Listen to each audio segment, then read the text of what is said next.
Assalamu alaikum, dear students of 10th class. I welcome you again in this offline class. Today I have a question paper of some previous year, of some year before me.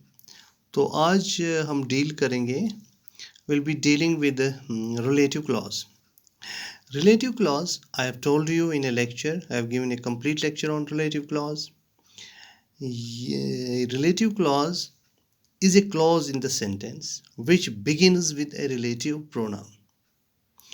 When we combine two sentences or join two sentences with a relative clause, relative pronoun, and thereby forming only one sentence, so then the part of the sentence which begins with relative pronoun is called relative clause. तो इसमें हमने आपको एक पूरा ये बता दिया है, तो आप देखेंगे कि ये क्वेश्चन आया है, this is the cat, it killed the rat, it killed the rat, this is the cat, it killed the rat, this is the cat, ये बिल्ली है, इट किल्ड द रैट, इसने चूहे को मारा। अब देखिए, अब हमने दो सेंटेंसेस कहे, हम यूं भी कह सकते हैं कि यही वो बिल्ली है जिसने चूहे को मारा। तो इस तरह से दो सेंटेंस का एक ही सेंटेंस बन गया। और इंग्लिश में हम इसमें क्या करते हैं, हम इस तरह कर सकते हैं, this is the cat who killed the rat, यही वो बिल्ली है जिसने चूहे को मारा, राइट। अब दूसरा है, he has a friend, he is a clever artist, उसका एक दोस्त है, वो एक चालाक आर्टिस्ट है।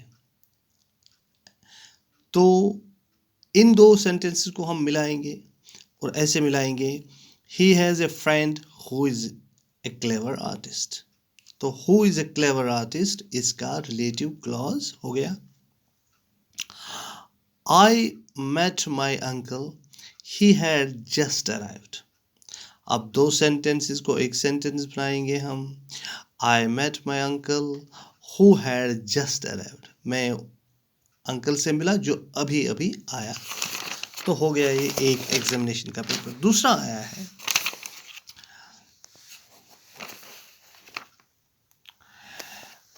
दूसरे पेपर में ये आया है, I know the man he stole the bicycle, मैं उस आदमी को जानता हूँ, उसने बाइसिकल चुराया। अब इसको हम एक ही सेंटेंस बनाएंगे, देखिए कैसे, I know the man who stole the bicycle, मैं उस आदमी को जानता हूं जिसने बाइसिकल चुराई। हु स्टोल द बाइसिकल इसका रिलेटिव क्लॉज हो गया। I saw a girl, she was singing, तो इनको मिलाएंगे हम, I saw a girl who was singing, मैंने एक लड़की को देखा जो गा रही थी, यानी मैंने वो गाने वाली लड़की को देखा। I saw a girl who was singing, so who was singing relative clause. इसके बाद, the man is honest, the man is trusted.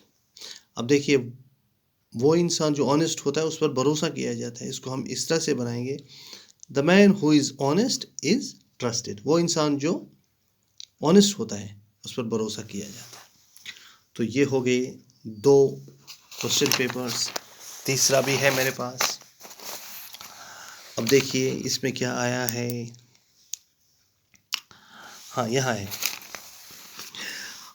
I met a boy, he was very cruel, मैं एक लड़के से मिला, वो बड़ा जालिम था। अब इनको दो सेंटेंसेस को हम एक ही सेंटेंस बनाएंगे, रिलेटिव प्रोनाउन से मिलाएंगे और रिलेटिव क्लॉज बनाएंगे। I met a boy who was very cruel, मैं एक लड़के से मिला जो बड़ा जालिम था।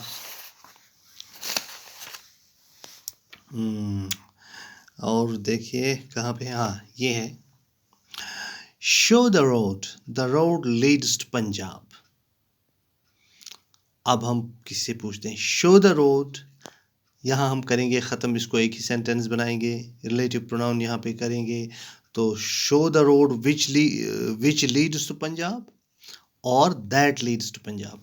हम कई बार विच और दैट कर सकते हैं, विच के बदले दैट भी कर सकते हैं और दैट के बदले विच भी कर सकते हैं. सो यहाँ हम दोनों कर सकते हैं, show the road that leads to Punjab और show the road which leads to Punjab. Kareem spoke to the soldier. His arm was in a sling.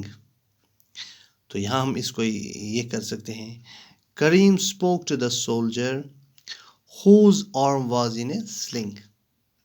तो whose arm was in a sling इसका रिलेटिव क्लॉज हो गया. तो अब मैंने आपको 3 question papers में, जो प्रीवियस क्वेश्चन पेपर्स हैं उनमें 3 में जो ये आया था रिलेटिव क्लॉज के बारे में, तो ये मैंने दिखाए ऑलमोस्ट 9 मैंने दिखाया आपको. तो इंशाल्लाह अगर आप अच्छी तरह से करेंगे और भी आपके पास पेपर्स होंगे उनको भी देखेंगे, तो मुझे व्हाट्सएप पर या मुझे का ये करेंगे. अगर आपको किसी का ये ना आए तो मुझे बता सकते हैं, तो मैं उनके इंशाल्लाह उनका वो करूँगा हल. तो इंशाल्लाह ये आपको बहुत एग्जामिनेशन में काम आने वाली है. Thank you.